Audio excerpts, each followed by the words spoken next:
সংগঠিত করে রেখেছি। সংগ্রামী ভাইরানা, দীর্ঘ 17 বছর পর আজকে আমি মহানই বলতে হয় আব্দুর রহমান খোকনকে, রায়পুরা উপজেলা বিএনপির সেক্রেটারি। বিকজ চেষ্টা করছে দলকে সাংগঠনিকভাবে দলকে পরিচালনা করার জন্য।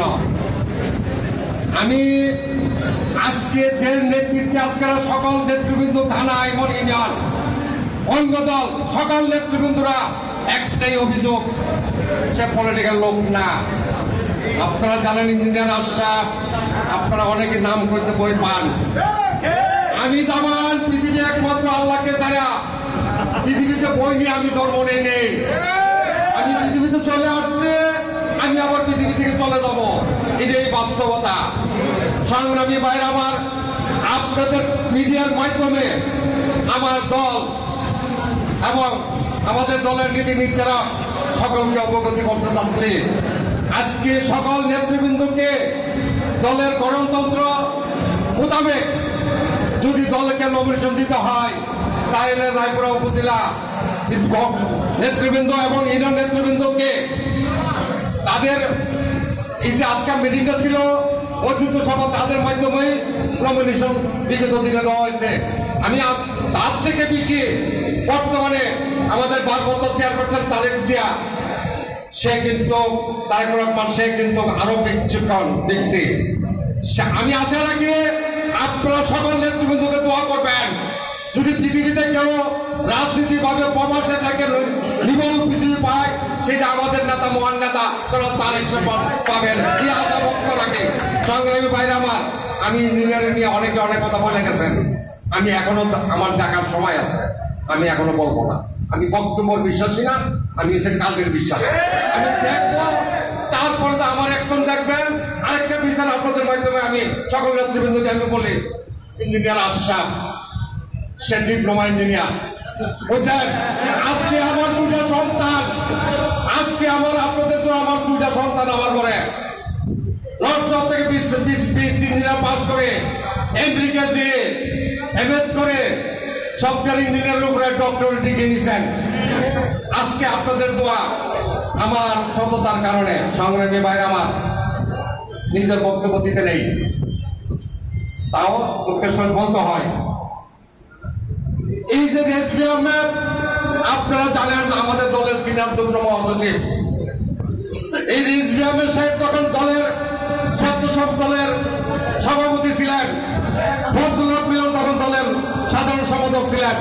আপনারা ভালো জানেন, সারা বাংলাদেশে জানেন, আমি কিন্তু ওই কমিটির জয়েন্ট সেক্রেটারি, আপনারা মাথায় রাখবেন।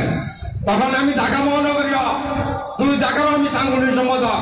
এই কারণেই মামুর বাড়ির মার কাছে চেনে লাভ নাই। আমি জানি, চিনি, জানি। সংগ্রামী ভাইরা আমার, আমি একবার আবার বলি, আমি আজকে আমার বক্তব্য আমি আপনাদের কাছে প্রকাশ করবো না। আমি বক্তব্যের বিশ্বাসী না, আমি হচ্ছে কাজের বিশ্বাসী। আমি আমাদের এই নেতৃবৃন্দের সাথে আপনাদের সকলের মাধ্যমে ওয়াদাবদ্ধ, তাদের সাথে আমি আছি, তাদেরকে আমার দেখার আরো সময় দরকার আছে। করতে পারে না, কিন্তু জাতীয় নবম সংসদ নির্বাচনের সময় আপনারা জানেন, তখন মান্নান বলেছিলেন, মান্নান বলে যাওয়ার পরে দল ছিলেন, দলের গতিতে চলতেছিলেন, দায়িত্বে ছিলেন আমাদের আজকে যে এখানে উপস্থিত আছেন এম এম জামান সাহেব সভাপতি ছিলেন, ফায়েজুর রহমান চেয়ারম্যান সাহেব সাধারণ সম্পাদক ছিলেন। তাদের মাধ্যমে আমাকে যখন নমিনেশন দিয়েছিলেন, তাদের দিয়ে আমি পরিচালনা করেছি ইলেকশন করার জন্য। ইলেকশনের 2 সপ্তাহ, নির্বাচনের 2 সপ্তাহ না 10 দিন আগে আমার কমিটি বিলুপ্ত করে দেয়। এই চক্রই বিলুপ্ত করে দেওয়ার পরে আবার আমি ম্যাডামের কাছে গেলাম, রাত্রে 4টা বাজে গেলাম। 4টা বাজে যাওয়ার পরে নজরুল ইসলাম খান ছিল অফিসের ম্যাডাম, নজরুল ইসলাম ডাক্তার বললো যে দেখেন কমিটির কি হয়েছে, এখন তাকে বহিষ্কার করে আবার এই কমিটি পূর্ণ বহাল রাখা হচ্ছে। কিন্তু এই যাই আমাদের বর্তমান নেত্রী খালেদা জিয়া নিজের হাতে সাইন করে আবার তাদের কমিটি পূর্ণ বহাল রেখেছিল এবং মিডিয়াকে বহিষ্কার করেছিল। কেন করেছিল? তার ষড়যন্ত্রে তিনি আমাদের এখানে একটা সভা করেছিলেন শিবপুর মাঠে, ওখানে নাম দিয়ে বলছিল যে কে উপস্থিত নাই। তাই আমি বলবো আজকে আবারও আপনারা দেখতেছেন আমরা রায়পুরা থানায় বিগত আজকে 17 বছর যাবৎ আমরা কোন এমপি দেখতে পাইনি। আমি রাজু সাহেবের সাথে ইলেকশন করেছি, নির্বাচন করেছি, প্রতিদ্বন্দ্বী ছিলাম, তিনি ছিলেন আমার প্রতিদ্বন্দ্বী, তিনি পাশ করেছেন কায়ের জুড়ে, মানে জোর করে সেন্টার দখল করে পাশ করেছিলেন। আজকে তারপর কোন নির্বাচন হয়নি। 18 সালে নির্বাচন হয়েছিল, 18 সালের নির্বাচনের নমিনেশন পেয়েছিল বিএনপি থেকে কে পেয়েছিলেন? নেসারউদ্দিন সাহেব পেয়েছিলেন। আমি বলেছিলাম আমি নির্বাচন করবো না, যান আপনাকে তাদের কাছে আমি ছাড় দিয়েছিলাম। দেওয়ার পর তাকেই নমিনেশন দিয়েছিল। পুরো একটা চক্র নিয়ে এলডিবি থেকে তিনি গণফ্রন্ট ঐক্যফ্রন্ট থেকে তিনি টাকা দিয়ে কি দিয়ে তিনি আবার নমিনেশন পাল্টে নিয়ে আসছেন। এখনো তিনি চাচ্ছেন যাকেই নমিনেশন দিবে তিনি টাকা দিয়ে আবার নিয়ে আসবেন। তো এখন বলতেছে তিনি ঘরে ঘরে গিয়ে বলতেছে আমাকে নমিনেশন দিয়ে দিয়েছে। কালকে একটা বক্তব্য দিয়েছেন, আপনারা শুনেছেন, একটা বক্তব্য দিয়েছেন কালকে, আপনারা অনেকে দেখেছেন, সাংবাদিক ভাইদের কাছে আছে, দেখলাম টিভি চ্যানেলে দেখালো। এই টিভি চ্যানেলে বলেছেন কিছু কুচক্র মহল আমাদেরকে বুঝাইছে শয়তানের দল তার নমিনেশন যাতে না পায় সেই চক্রান্ত করতেছে, তাদেরকে আপনার পুরো করে না, তাদের কথাকে একটু কর্ণপাত করবে না। আমি এই অচিরে 4-5 দিনের ভিতরে নমিনেশন নিয়ে আপনাদের কাছে আসতেছি, আমি আপনাদের কাছে ভুল চাচ্ছি। যেখানে কালকা বলছে কিনা এই কথা, ওই যে এর কাছে আছে, ওই আসাদের কাছে আছে বক্তব্যটা। এই ধরনের বক্তব্য যদি তিনি দেন, তিনি রায়পুরা থানা, আমরা রায়পুরা থানায় যেরকম আমরা যদি এই 7-8 জন লোক যদি আর্থিক রায়পুরা থানা যদি দেয়, আমরা সেই পালার ব্যবস্থা করব, ইনশাআল্লাহ পালার ব্যবস্থা করব। নমিনেশন যদি দেয়, টাকার বিনিময় দেয়, কোনো বিনিময় দেয়, পকেটে নিয়ে আসছে, তারেক জিয়ার সাথে কোনো দেখা করতে পারে নাই। কেউ যদি বলতে পারে সে তারেক জিয়ার সাথে দেখা করেছে, তাহলে আমি রাজনীতি করব না।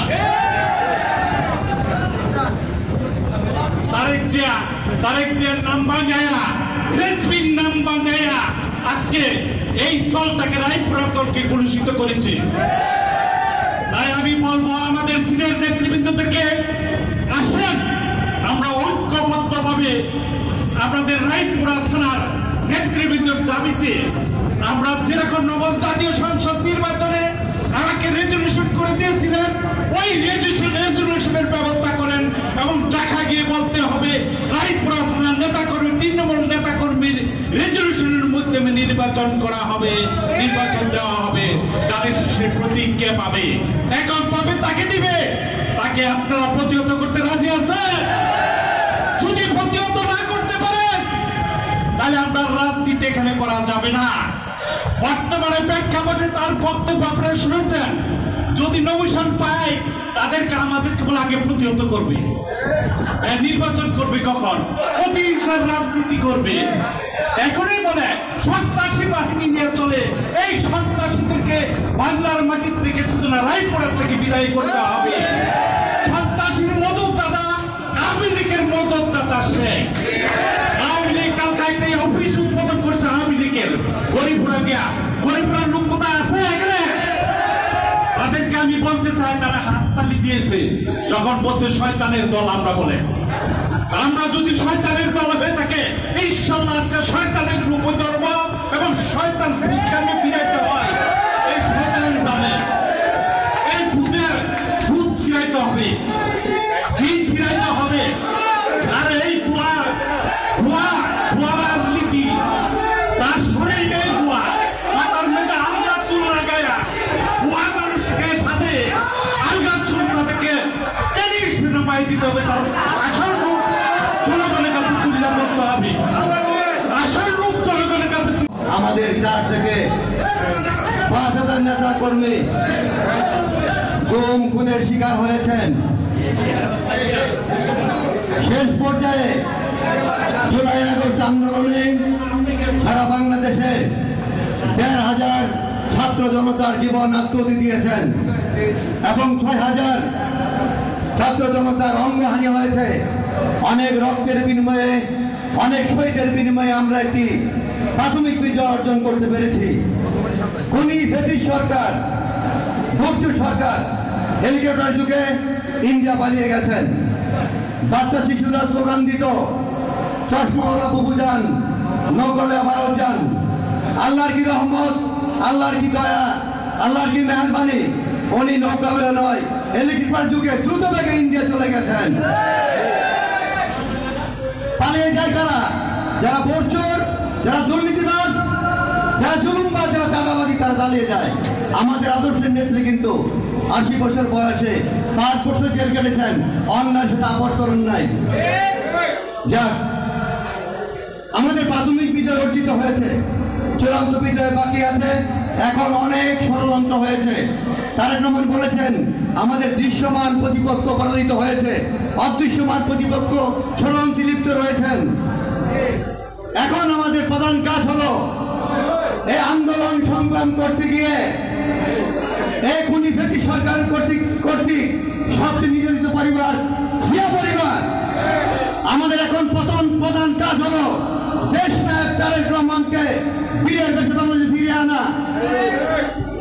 কিন্তু তা না করে অনেকেই বলছেন আমি গ্রিন সিগন্যাল পেয়ে গেছি, আমার নমিনেশন কনফার্ম হয়ে গেছে, আমি লন্ডন দেখা করে এসেছি।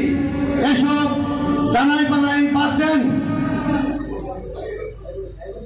বিএনপির তরফ থেকে এবং বর্তমান সরকারের তরফ থেকে সুনির্দিষ্ট তারিখ ঘোষণা করা হবে ফেব্রুয়ারি মাসের। বিএনপির তরফ থেকে মনোনয়ন ফর্ম বিক্রি করা হবে, মনোনয়ন ফর্ম জমা নেওয়া হবে, সাক্ষাৎকার নেওয়া হবে, কেন্দ্রীয় কমিটি বসে মনোনয়ন দিবেন। কিন্তু আজকে দলের মধ্যে বিভেদ সৃষ্টি করছেন যে মনোনয়ন কনফার্ম, আমি 1800 নির্বাচন করেছি। তাহলে কিন্তু জামান নির্বাচন করেছেন, উনি তো মনোনয়ন দাবিদার। দেশ নায়ক তারেক রহমান বলেছেন বিএনপি বাংলার চেয়ারম্যান, বিএনপির চেয়ারপারসন বেগম খালেদা জিয়া ছাড়া বিএনপি থেকে অপরিহার্য নয়। একজন স্ট্যান্ডিং কমিটির সদস্য মনোনয়ন কনফার্ম সেটা বলতে পারে না, এটি মনোনয়ন ভোট দিবে এবং তারেক রহমান দিবে। আজকের এই রায়পুরা উপজেলা বিএনপির কর্মী সমাবেশে বুঝতে পারলাম বিএনপি ক্ষমতা নেই 17 বছর, রায়পুরা এমপি নেই 28 বছর। নরসিংদী জেলার মধ্যে সবচেয়ে নির্যাতিত, নিপীড়িত, নিষ্পেষিত, মামলা খাওয়া নেতাকর্মী রায়পুরার। আজকে রায়পুর নেতাকর্মীর বক্তব্য শুনেছি। আমি বিএনপি বর্তমান চেয়ারম্যান দেশ নায়ক তারেক রহমান, বিএনপি সংগ্রামী মহাসচিব মির্জা ফখরুল আলমগীর মহোদয় এবং সমস্ত স্থায়ী কমিটির নেতৃবৃন্দ, জেলা বিএনপি সভাপতি খালিদ খোকন, সাধারণ মঞ্জুর আলাই সমিতির সাথে বলতে চাই, রায়পুরা একটি নির্যাতিত এলাকা। এখানে দলের মধ্যে অনেক অনৈক্য রয়েছে। দয়া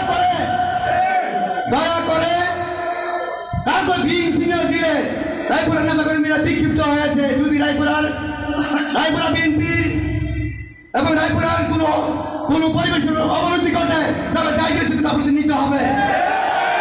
আমি বিনীতভাবে অনুরোধ করব, রায়পুরা একটি সেন্সিটিভ এলাকা, একটি বিপজ্জনক এলাকা।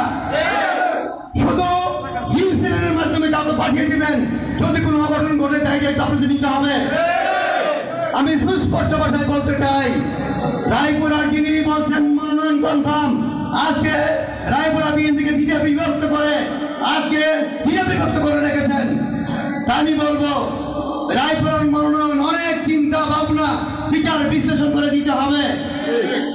প্রয়োজন বোধে ঢাকা থেকে প্রতিনিধি এসে রায়পুরের প্রতিটি ইউনিয়নে ওয়ার্ডে ঘুরে ঘুরে তার কি অবস্থান যাচাই বাছাই করে মনোনয়ন দেওয়া অনুরোধ রাখছি। না হলে কিন্তু রায়পুরার পরিবেশ চুপচাপ হলে কোনো অঘটন ঘটলে আমরা কিন্তু দায়িত্ব নিব না। যারা আছি আমরা ইনশাল্লাহ যারা রয়েছেন সবার প্রতি আমার ব্যক্তিগতভাবে বিশ্বাস রয়েছে, আস্থা রয়েছে। এখান থেকে যাকে মনোনয়ন দেওয়া হবে আমি মনে করি আমরা কারো উপরে অবিচার হবে না, কারো উপর অবিচার হবে না, প্রতিশোধ নেওয়া হবে না। এখন দেখছি পেয়ে গেছি নমিনেশন, 15 তারিখে নমিনেশন পেয়ে যাবো, কালকে বলেছেন 20-22 তারিখে পেয়ে যাব।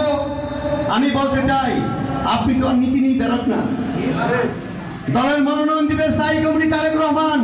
আপনি বলেন কিভাবে 15 তারিখে পেয়ে যাবো, এখন বলেন 20 তারিখে পেয়ে যাবো। এগুলি সংগঠন বিরোধী কথা, এগুলি সংগঠন বিরোধী সুস্পষ্ট কথা। বিএনপির ভারপ্রাপ্ত চেয়ারম্যান দেশনায়ক তারেক রহমান আসবে, স্থায়ী কমিটির নেতৃবৃন্দ মনোনয়ন দিবেন। কিছু কিছু কথা আছে দলের নীতি নির্ধারণী ফোরামে কিছু আলোচনা হয়, এগুলি হয়তো কোন নেতারা পিছনে করে কিছু শুনেন আর রায় করেছে ডায়লগ দেন। এগুলি সংগঠন বিরোধী কথা, দলের মধ্যে বিভেদ সৃষ্টি করবেন না। আরেকটি কথা বলতে চাই, সংগ্রামী নেতৃবৃন্দ, আপনি যে বলেন মনোনয়ন কনফার্ম, আপনি নরসিংদীতে রায়পুরাতায় কত বছর ধরে রাজনীতি করেন? 12 বছর আগে আমার বাবা আপনারা চিন্তা না মনে হয়, উনি এসে জুড়ে বলেছেন 36 বছর রাজনীতি করেছি, জীবনের মূল্যবান সময় ব্যয় করেছি। ঢাকার পুলিশ হত্যা মামলা, মিথ্যা মামলার আসামি, যদি ফ্যাসিস্ট সরকারের পতন না হতো তাহলে আমার বিরুদ্ধে কিন্তু ফাঁসি হতো। আপনি কোথায় ছিলেন? এই বাংলাদেশের মধ্যে আন্দোলন সংগ্রাম নরসিংদী ইতিহাস রচিত রয়েছে। জেল ভেঙে চুরমার করা হয়েছে, আমরা প্রমাণ করেছি। নরসিংদী আন্দোলনের জেলা, সংগ্রামের জেলা। জেলখানা ভাঙার 4টি মামলা হয়েছে, আপনি কোথায় ছিলেন? 4টি মামলা আমি আসামি, যদি ফ্যাসিস্ট সরকার বিদায় না হতো এই মামলা আমার ফাঁসি হতো। কার সমালোচনা করেন? রাজনীতি করেন যেখানে কেউ নাই, মামলা কাটে নাই, মামলা খাই নাই, জেল কাটে নাই, গ্রেপ্তার করে নাই। আপনি কয়দিন মামলা খেয়েছেন? কয়দিন জেল কেটেছেন? কয়দিন গ্রেপ্তার করেছেন? আওয়ামী লীগ লাগে না দুলাভাই লাগে? একদিন মামলা খান নাই, একটি মামলা খান নাই, একদিন জেল কাটেন নাই, একদিন রিমান্ড কাটেন নাই, একদিন কোর্ট কাছারিতে যান নাই। আপনি বলেন মনোনয়ন কনফার্ম। এই সাহসটা কে দিয়েছে? আমি বলতে চাই যে তারেক রহমান বলেছেন 17 বছর আন্দোলন সংগ্রাম লড়াই যুদ্ধের মাধ্যমে যারা মামলা হামলার শিকার হয়েছেন। আমি 2016 সালে দ্বিতীয়বারের মতো যখন সাধারণ সম্পাদকের দায়িত্ব পাই, আমি যখন থেকে দায়িত্বে আসি 1909 সাল থেকে এই পর্যন্ত বিএনপির সবচেয়ে দুঃসময়ের একটি চরম নিদর্শন মামলা, নেতাকর্মীদের মামলা, বিভিন্ন ধরনের অত্যাচার, নির্যাতন, জেল, জুলুম, সকল কিছু। তবে আমি আপনার আজকের এই অডিয়েন্সে সবার উদ্দেশ্যে বলি, যারা এই মামলা খেয়েছেন নরসিংদী রায়পুরা থানা, নরসিংদী জজ কোর্ট, জেলখানা, হাইকোর্ট, আমি ছিলাম না কারো পাশে একজন নেতা কর্মীও সামনে দাঁড়িয়ে বলতে পারবে না। প্রিয় বন্ধুগণ, আমি ছিলাম রায়পুরা থানায়, আমি ছিলাম নরসিংদী জজ কোর্টে, আমি ছিলাম জেলখানায়, আমি ছিলাম হাইকোর্ট পর্যন্ত। সকল ক্ষেত্রে আমি নির্যাতিত নেতা কর্মীদের পাশে ছিলাম। বন্ধুগণ, প্রিয় বন্ধুগণ, দলের নেতা কর্মীরা যদি আন্তরিক না হয়, দলের নেতা কর্মীরা যদি বিভিন্ন পর্যায়ে, বিভিন্ন ইউনিয়নে আপনার পাশে সততার সহিত না দাঁড়ায়, আপনি বিএনপির যত বড়ই নেতা হন, আপনি বৈতরণী পার হওয়ার কোন সুযোগ নেই। প্রিয় বন্ধুগণ, আমি 1918 সালে যখন ইঞ্জিনিয়ার আশরাফুদ্দিন বকুল সাহেব নির্বাচন করতে আসেন মনোনয়ন নিয়ে, বিএনপির আমৃত্য সভাপতি একে নাসরুদ্দিন সাহেবের সাথে আমি দীর্ঘদিন রাজনীতি করেছি। ওনার স্নেহ পেয়েছি, ওনার আন্তরিকতা পেয়েছি, ওনার ভালোবাসা পেয়েছি। উনি মনোনয়ন নেওয়ার পর আমি ব্যথিত হয়েছি, আমি আমার চোখের পানি অচুর ধারায় পড়েছে, সেটা সাক্ষী আপনারা সবাই। প্রিয় বন্ধুগণ, সেদিন যদি আমাকে নমিনেশন দেওয়া হতো আমি কিন্তু বলতাম নেশা ভাই ইলেকশনটা আপনি করবেন, মনোনয়ন আমি পাইছি, তাতে কোনো আপত্তি নেই। প্রিয় বন্ধুগণ, আমি নির্বাচনে যাইনি। দীর্ঘ আলোচনার পর আমি সকল ইউনিয়নকে সম্পৃক্ত করার ওয়াদা নিয়ে আমি যেহেতু দলের দায়িত্বে আমি নির্বাচন দাঁড়িয়ে শীর্ষে নির্বাচন করতে আমি বাধ্য। দল যেহেতু নমিনেশন দিয়েছেন, দল যদি আপনাকে মনোনয়ন দেয়, দল কিন্তু আপনার কাছে বিক্রি করা হয় না। আমি দীর্ঘদিন চেষ্টা করেছি। 5 তারিখের পরে কোন সভা সমাবেশে আমি কোনদিন বলি নাই ইমুককে নমিনেশন পাবে, তাকে এমপি বানাতে হবে। আমি একটি কথা সব জায়গায় বলে এসেছি, যাকে দল মনোনয়ন দেয় আমরা তাকে এমপি বানানোর জন্য সর্বাত্মক সকল নেতা কর্মী নিয়ে কাজ করব এবং তাকে এমপি বানাবো ইনশাআল্লাহ। আজকে অডিয়েন্সে যারা উপস্থিত আছেন সকলের প্রতি আমার উদাত্ত আহ্বান থাকবে। দলে আপনাদের সকলের কন্ট্রিবিউশন আছে, আপনাদের সকলের অবদান আছে, অস্বীকার করার কোনো সুযোগ নেই। যে এমপি হয়, যাকে মনোনয়ন দেওয়া হোক, আপনাদের সকলের অংশগ্রহণ ব্যতীত, সকলের চেষ্টা ব্যতীত, সকলের পরিশ্রম ব্যতীত এমপি বানানো সম্ভব নয়। আমাদের নেতা জনাব তারেক রহমান সাহেব বলেছে নির্বাচনটি অত্যন্ত কঠিন হবে, সত্যিকার অর্থে অনেক কঠিন হবে। অনেক দেশীয় আন্তর্জাতিক অনেক ষড়যন্ত্র হচ্ছে, ষড়যন্ত্র হবে। সকল ষড়যন্ত্রকে প্রতিহত করে আগামী নির্বাচনে বিএনপিকে সরকার গঠন করার জন্য এগোতে হবে। সেই ক্ষেত্রে আপনাদের সকলের সর্বাত্মক ভূমিকা থাকতে হবে। আমি অডিয়েন্স থেকে বলি, সবাইকে সবার উদ্দেশ্যে বলি, মনোনয়ন পেয়ে গেছেন, যদি পেয়ে থাকেন আপত্তি নেই। এই অডিয়েন্সে যারা উপস্থিত আছেন তাদেরকে ব্যতীত এমপি হওয়া সম্ভব নয়। প্রিয় বন্ধুগণ, সবার সাথে মিশুন, সবার সাথে কথা বলুন। মনোনয়ন দল নির্ধারণ করবেন কাকে দেবেন।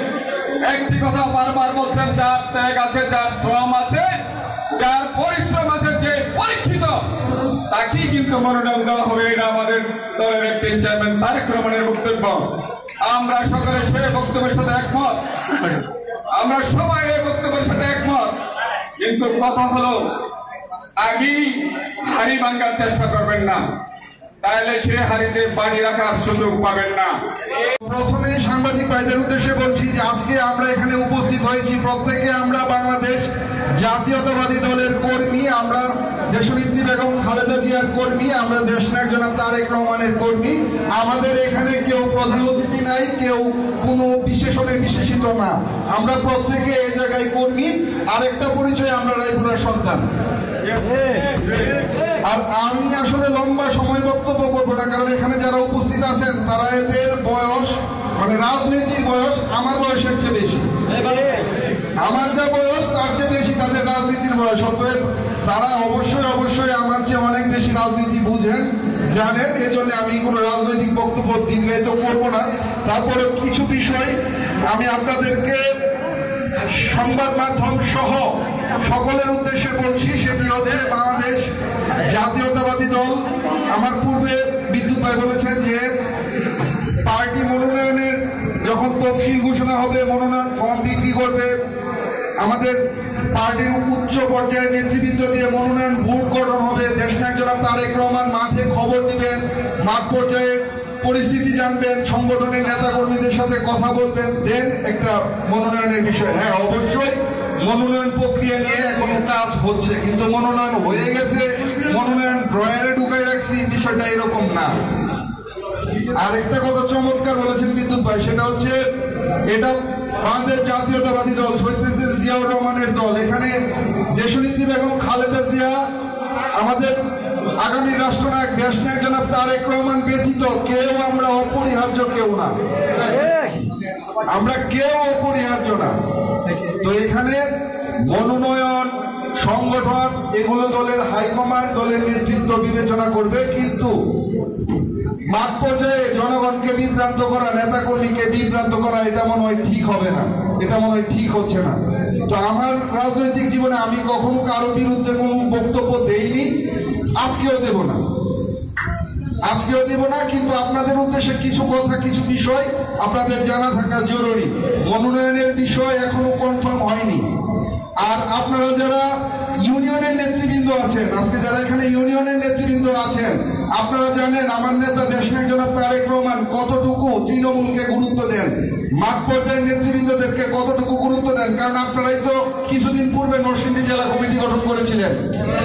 নরসিংদী জেলা কমিটি তো বিএনপি আপনাদের উপর চাপিয়ে দেয় নাই, বিএনপির কেন্দ্রীয় কমিটি আপনাদেরকে নরসিংদী জেলা কমিটি দেয় নাই, রাইট? নরসিংদী যারা ইউনিয়ন পর্যায়ের নেতৃবৃন্দ আছেন আপনারাই তো ছিলেন, আপনারাই তো ভোট দিয়েছেন, আপনারাই তো ভোট দিয়ে জেলার নেতৃবৃন্দ নির্বাচন করেছেন। অতএব এটা কোনোভাবেই আশা করাটা উচিত হবে না, ঠিক হবে না, যিনি জনবিচ্ছিন্ন, যার জনগণের সাথে কোনো সম্পৃক্ততা নেই, যার জনগণের সাথে কোনো কানেকশন নেই, ওই রকম ব্যক্তি দল তাকে মনোনয়ন দেবে। আমি কারো নামও বলবো না, এটা আমিও হতে পারি। আমি যদি জনবিচ্ছিন্ন হই আমাকেও মূল্যায়ন করবে না। আমরা এখানে যারা আছি সবাই যদি আমরা জনবিচ্ছিন্ন হই আমাদেরকেও মূল্যায়ন করবে না। দল অবশ্যই সঠিক ব্যক্তিকে মূল্যায়ন করবে। দল এমন কোন ব্যক্তিকে মনোনয়ন দিবে না যে ব্যক্তি 18 সালে নিজে প্রার্থী হয়ে নিজে ভোট দিতে পারে নাই। আমি ঢাকা বিশ্ববিদ্যালয়ের তৎকালীন সময় যুগ্ম সাধারণ সম্পাদক, ছাত্রদলের ঢাকা বিশ্ববিদ্যালয় শাখার যুগ্ম সাধারণ সম্পাদক। এখানে হাফিজুর রহমান ভোট এই জায়গায় উপস্থিত ছিলেন, আছেন কিনা জানি না। ভোট দেওয়ার কারণে আমরা ভোট দিয়েছি, উনিও সাক্ষী, উনিও আমাদের সাথে ছিল। ভোট দেওয়ার কারণে পুলিশ আমাদেরকে লাঠি পেটা করে আমাদেরকে বিলের মধ্যে আমাদের আশ্রয় নিতে হয়েছে, ঘরবাড়ি ছেড়ে দিতে হয়েছে। আমি তো ভাই ভোট দিয়েছি, আমি তো প্রার্থী না। এখানে জামাল আহমেদ চৌধুরী আছেন, আমি জানি যে উনিও ভোট দিতে গিয়ে শারীরিকভাবে নির্যাতিত হয়েছেন। রায়পুরা খাকচরে মামলা হয়েছে, খাকচরে একটি মামলা হয়েছিল ভোট কেন্দ্রে মারামারি। চাঁদপুর ইউনিয়নে ভোট কেন্দ্রে ভোট দখল, আওয়ামী লীগ যখন ভোট দখল করতে যায়, কেন্দ্র দখল করতে যায়, আমাদের বিএনপি নেতারা চাঁদপুর ইউনিয়নেও তাদেরকে প্রতিহত করেছিল এবং সেখানেও মারামারি হয়েছে। আর আমি প্রার্থী, আমি ভোট দিতে পারি না, এটা কেমন কথা? আমি প্রার্থী, আমি ভোট দিতে পারি না, বলে আমি কেমন প্রার্থী? আমি এখানে যারা আছেন তাদের আমি বলেছি যে আমার বয়সের চেয়ে বেশি তাদের রাজনীতির বয়স, কিন্তু আমার চেয়েও জুনিয়র রাজনীতিবিদ আছেন যারা বড় বড় কথা বলেন। আমি রায়পুরের রাজনীতি রায়পুরের রাজনীতি দিয়ে আমার রাজনীতির সূচনা না। আমি রায়পুরা থেকে এসএসসি পাশ করার পর ঢাকায় যখন নয়াডেমে ভর্তি হয়েছি, দেন ঢাকা বিশ্ববিদ্যালয়ে যাওয়ার পর 2006 সাল থেকে আমার রাজনীতি। তার আগে আমি কোনোদিন কোনো মিছিল মিটিং কোনো কিছুতে আমি যাই নাই। এবং ঢাকা বিশ্ববিদ্যালয় এবং ছাত্রদল কেন্দ্রীয় সংসদ থেকে বিদায় নেওয়ার পরে 2022 সালের পরে আমার রায়পুরার রাজনীতি। এর আগে রায়পুরা 2022 সালের আগে আমার কোনো ফুটেজ, ছবি, মিছিলের কোথাও পাবেন না। কিন্তু আমি 3-4 বছর যাবত আছি আপনাদের সাথে, আপনাদের পিছনে আমি আছি। 2006 সাল থেকে আমার রাজনীতির বয়স। কিন্তু যিনি মনোনয়ন বড় বড় কথা বলেন, তিনি কবে রাজনীতিতে আসছেন? উনি 16 সালে প্রথম পদ পেয়েছেন। আমি ঢাকা বিশ্ববিদ্যালয়ের 6 সাল থেকে 2010 সাল কর্মী হিসাবে শ্রম দিয়ে 2016 সালে আমি পদ পেয়েছি ঢাকা বিশ্ববিদ্যালয়ের যুগ্ম সাধারণ সম্পাদক।